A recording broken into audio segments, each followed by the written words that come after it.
Hi, I'm an old guy and I do maths, and our job today is to solve for x in this expression. Log e x plus log e 2x minus 1 equals 0. Now, I'll just make a couple of points, well, one point, which I will make twice, before we head towards a solution to this, and it will explain why I make a particular choice when I get to the solution. If we're trying to solve for this, the one thing that this shouldn't be is a negative number. At the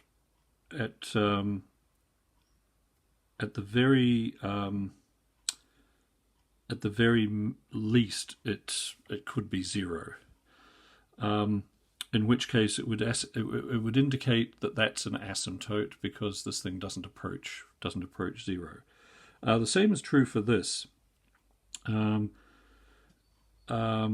we were trying to graph this log e 2x minus 1, what we would find is that we would find the asymptote by making this equal 0.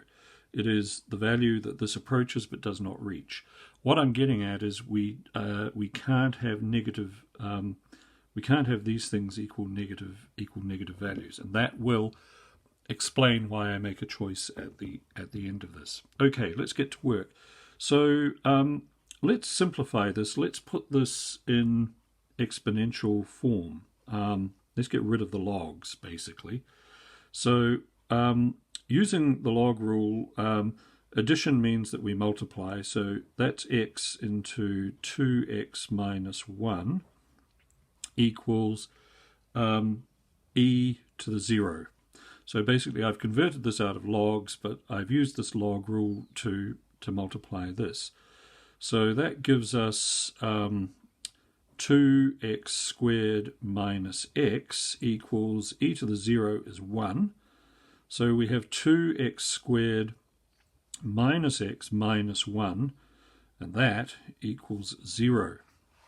We're solving this equation. We're basically now into quadratic territory.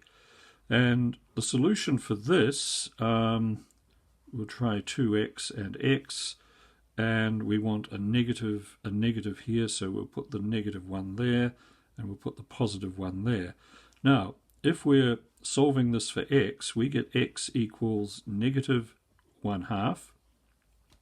So you were tipped off that there may be a negative here earlier, and x equals 1.